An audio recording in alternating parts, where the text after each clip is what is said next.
Okay, what's a religion? So religion is a Western concept. In India, we have the concept of dharma, which is a very much wider concept. Sanatana dharma does not mean a religion as it's being claimed today. The knowledge or the dharma of the self beyond the body is sanatana dharma. So that is what we valued most because that is permanent. Rest of the things are changing and evolving. All this culture got disrupted because continuous invasions for 1,000 years. Everything got disrupted. People who are repositories of this knowledge, everything were killed and all kinds of things we've gone through. So Eastern cultures have always been polytheistic. Even the ancient Arabic culture was polytheistic actually. इस दुनिया में कौन लोग हैं जो problem creator हैं? वो जो करोड़ों भगवानों को मानते हैं, क्या वो आपस में लड़ते हैं? In the Western perception of religion, a religion is something that has one prophet, one god and one book and everybody follows that.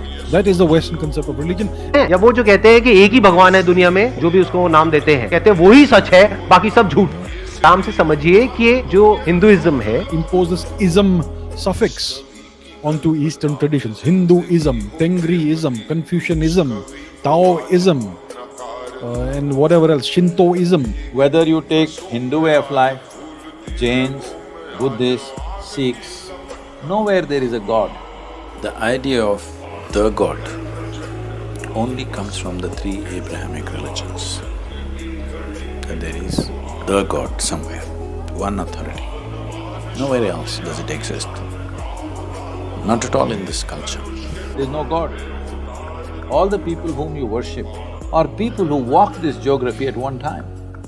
That Lord Krishna, he was a living human being, he's a historical figure. And we know that because we have rediscovered his lost capital city of Dwarka, which the Mahabharata says went under the ocean because of a colossal earthquake. And we have discovered it exactly where this ancient text said it would be. So he is a historical figure. His capital city has been rediscovered. He was not some supernatural, mythical figure. He was a living, breathing human being, one of the greatest Indians, one of the greatest humans ever born. He was a leader. He orchestrated the events that took place during his lifetime. He directed the course of the Mahabharata war and he brought out the best possible result for India. In Telangana and Andhra Pradesh, there is history of Rama walking down to Sri Lanka and again walking up. People celebrate those places where he sat down, where he stayed for 2 days, where he did this and that, so many things. Unfortunately, their life occupied them with so many tragedies, kidnappings and wars and stuff. But I'm saying there is proof that they walked this planet, they walked this country. Freedom is the highest value. God has never been the highest value in this culture. All the people whom you worship are people who walked this land at some time, isn't it? And they were not superheroes. They did not drop from the sky or fly in the air or walk upon the water, nothing. So why did they call this nation Hindustan is, one thing is it's a geographical identity. The land that lies between Himalayas and the Indus-Sagara, which is today called as Indian Ocean, they call this Hindustan. Himalaya and Indus-Sagara, between that is Hindustan. So geographical identity was given, but not political identity, not language identity, not religious identity. This is very significant. This has been a land of seeking, never a land of belief. If you want a religion, essentially, when somebody says, I'm religious, they always say, I'm a believer, isn't it? Believes हमारे किसके ऊपर based है? Illusion के ऊपर based है और जो reality है वहां पर किसी बिलीफ की जरूरत नहीं है. Do you have to believe कि मैं यहां पर हूं या नहीं हूं अभी? क्यों बिलीव करो, विश्वास करो कि मैं यहां पर हूं. मेरी बात का विश्वास क्यों नहीं कर रहे हैं आप लोग? किसी को भी डाउट है कि मैं यहां पर हूं या नहीं हूं? तो रियलिटी में बिलीफ की कोई जगह नहीं. बिलीफ कहां पर चाहिए? जो रियलिटी में कहीं नहीं है आपके आसपास में. बस आपको कुछ भी बोल दिया गया है और आपने मान लिया है और उसके बेस पर कुछ भी सोच रहे हो. At any given moment of time, this land always has gurus capable of transforming the lives of individuals and guiding them in their spiritual journeys. There are gurus who are doing today what Shankaracharya did in his times. Then what are we lacking today? Why is this culture on the brink of collapse today? Because today we are facing a special kind of problem. In Adi Shankaracharya's times, people standing on both sides of the argument are seekers of the truth. They might be having different interpretations of dharma, but they were all aiming to be on the side of dharma, and were seeking to find the truth. That is why Shankara succeeded in leading his opponents into the right path by bringing the sense of dharma into their conscience. But today, the opponents are not seekers of the truth. They are blind believers. Let's explore this word belief. How many of you believe you have two hands? All of such people just at least raise one hand, please. Do you believe you have two hands or do you know you have two hands? You know.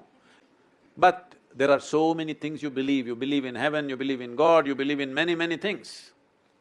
Why do you believe?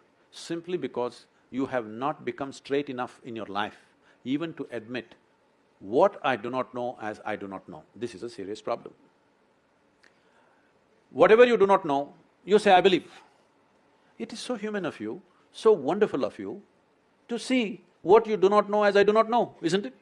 I do not know is a tremendous possibility.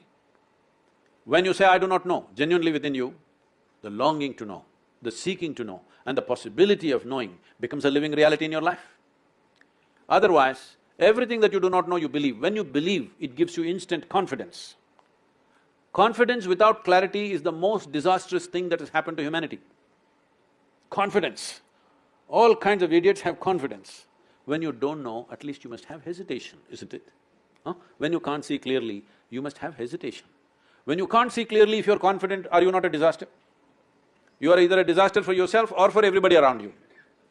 So, this land was never ever identified with belief systems. This has always been a land of seekers. Seekers of what? Seekers of truth and liberation. So because the highest value in this culture is freedom or liberation, which we refer to as mukti, not God, we use these people as symbols of liberation.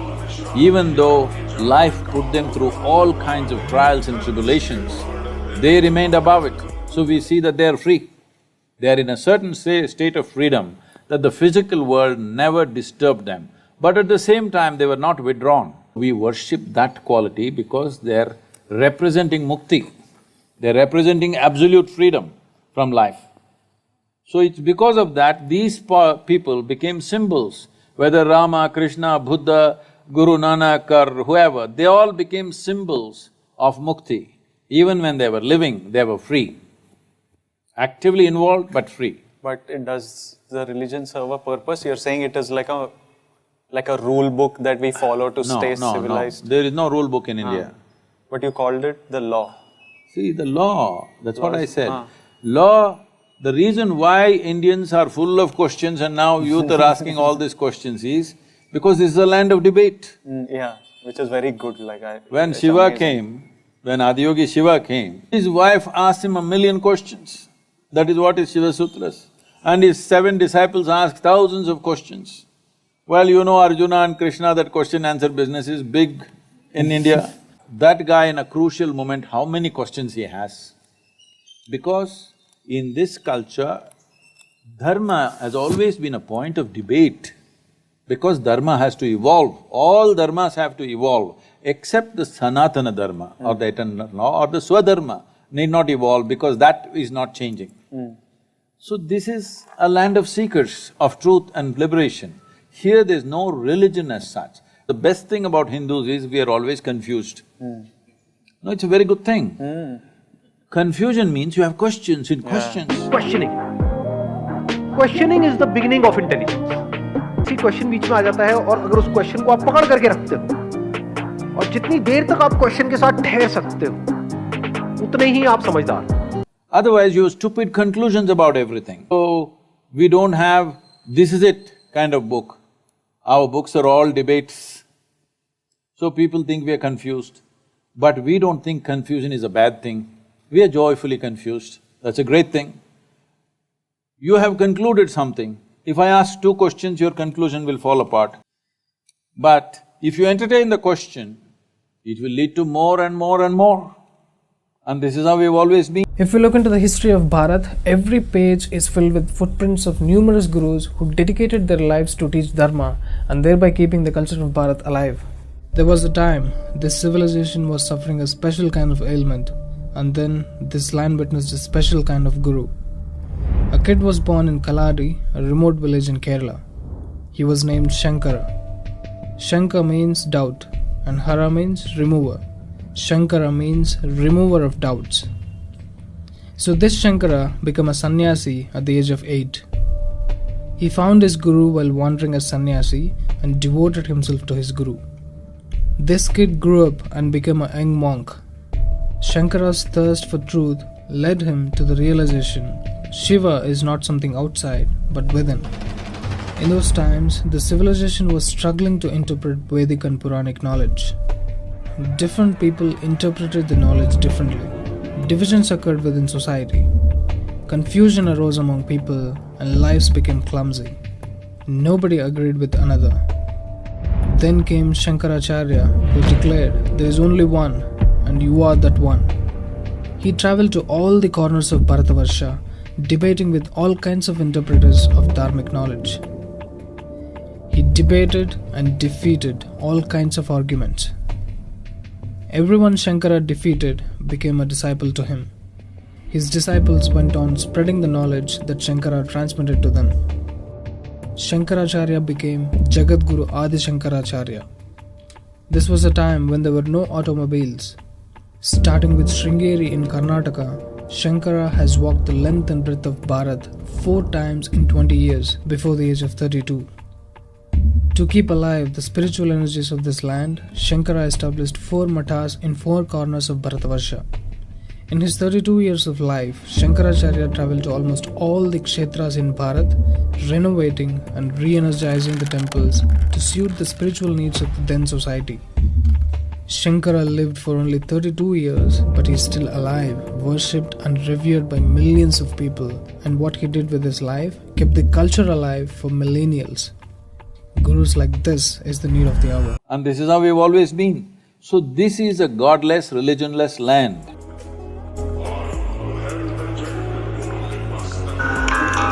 See, Brahma, Vishnu, Mahesh means don't think of 3 people. One floating on the clouds, another sitting on top of the mountain, another doing something else. We are not talking about 3 people. We are talking about 3 fundamental dimensions without which nothing can happen in the existence. Brahma is the creative force. Is there creation in the existence? For sure. Vishnu is the maintenance. Is maintenance happening? I'm not talking about Delhi, I'm talking about creation. There maintenance happening. Definitely there is destruction, isn't it? Within your body right now, millions of cells are dying, millions of new cells are being created, and billions are being maintained, isn't it? So you are a manifestation of these 3 forces. So is the planet, so is the solar system, so is the whole creation. It is a manifestation of these 3 aspects of creation, maintenance and destruction. We called any being who is evolved beyond what we thought was a normal human being as a deva. It is because when they see somebody that is evolved beyond what they think is normal, what they think is normal, then that person, they are saying, he's divinely endowed, something more than what we have. There is no the God. Because there is no the God, there is no incarnation. Avatar means a repeat performance. There is no the God anywhere in these languages or in this culture. So, when you… in the question when you say, how did the incarnations of God come here? They didn't come here, they were here and they transcended their self. इस भगवान की definition को बारीकी से समझना बहुत जरूरी है। Sanskrit, somebody tell me what's Bhagwan, how does it break into 2 words? धनवान सबने सुना है ना, उसका क्या मतलब होता है? जिसके पास धन हो उसको बोलते हैं धनवान, ऐसे ही बोलते हैं गुणवान, है ना, ये बड़ा गुणवान है भाई। गुणवान का मतलब क्या? जिसमें बहुत अच्छे अच्छे गुण हो। भाग्यवान, जिसका भाग्य बहुत अच्छा हो। तो भगवान का मतलब क्या? भग मतलब wealth, wealth not just as in जो हम सोचते हैं वेल्थ का मतलब कि भाई पैसा, इंडियन रुपीज या डॉलर, वो नहीं, the whole creation, the whole creation including but not limited to our planet, वो है भगवान। A fortunate being. That's what it is. Okay. Adi Yogi means the first yogi. Because he never told us his name. Then somebody said, but he is Shiva, because he's grasped that which is not. Because he is grasped that which is not, we also call him Shiva. So that which you cannot see, that which you cannot touch, that which you cannot perceive through five sense organs, that is called a nothing or a nothing. That's called Shiva. आपको होता है sound of silence का experience? बिल्कुल sir, बिल्कुल। अभी भी 2 minute शांत रहूंगी तो वो आता है। It's there, right? इसी एक्सपीरियंस को आत्मबोध बोलते हैं। तो अब इसका मतलब क्या है? अब आपके लिए आत्मबोध बाकी नहीं रह गया है। आप हो सकता है आपको ये लग रहा है कि शायद अभी कोई एक्सपीरियंस और होना बाकी रह गया है। साउंड ऑफ साइलेंस से ऊपर और कोई एक्सपीरियंस नहीं है। लेकिन ये जो साउंड ऑफ साइलेंस का एक्सपीरियंस है, ये आता जाता नहीं है, ये टाइम के अंदर नहीं है, ये बियॉन्ड टाइम है, ये बियॉन्ड स्पेस है, ये ही आत्मबोध है। तो अभी कमी कहां पर है? आत्मज्ञान में। मतलब अभी आपको ये क्लियर नहीं हुआ है कि ये जिसको मैं एक्सपीरियंस कर रही हूं, जिसको मैं साउंड ऑफ साइलेंस बोल रही हूं, वो ही आत्मा है। और आत्मा और परमात्मा अलग अलग नहीं है। आत्मा मतलब मैं ही वो साउंड ऑफ साइलेंस हूं। आप समझे? इसको आत्मज्ञान बोलते हैं। तो कमी आत्मज्ञान में है। उसके लिए क्या करना पड़ेगा? उसके लिए अब आप वेद पढ़ो, उपनिषद पढ़ो और देखो उसमें क्या बात करी जा रही है, किसके बारे में बात करी जा रही है, किस तरफ इशारा किया जा रहा है। जैसे आप मांडुक्य उपनिषद पढ़ सकते हो। मांडुक्य उपनिषद में एक बहुत ही इंटरेस्टिंग वर्स है, मैं आपको अभी बताता हूं, मेरे को वर्स पूरा याद है। वो है ना अंतः प्रज्ञम ना बहिष्प्रज्ञम ना उभयतः प्रज्ञम ना प्रज्ञान घनम ना प्रज्ञम ना अप्रज्ञम अदृश्यम अव्यवहार्यम अग्राम्यम अलक्षणम अचिंतयम अव्यपदेश्यम एकात्म प्रत्यय सार्यम प्रपंच उपशमम शांतम Shivam. So that which you cannot see, that which you cannot touch, that which you cannot perceive through five sense organs, that's called Shiva. अद्वैतम चतुर्थम मन्यन्ते स आत्मा स विज्ञेयः। वो ही आत्मा है और वो ही जानने लायक है। ये किसकी बात हो रही है? ये साउंड ऑफ साइलेंस की बात हो रही है। जी, जी। क्या है जो अदृश्यम है, अव्यवहार्यम है, अलक्षणम, उसके कोई लक्षण नहीं है, अचिंतयम, उसके बारे में कुछ सोच नहीं सकते हैं, because that is not through your memory, उसका तो एक्सपीरियंस हो रहा है। If somebody begins to experience that as a living experience, we refer to him also as Shiva. So, जैसे भगवद गीता में कहते हैं आत्मा से आत्मा में खुश है, मतलब हम भगवान से ही हैं, भगवान में ही हैं। हम भगवान में ही हैं, हम भगवान से ही हैं। समझ आ रहा है ना?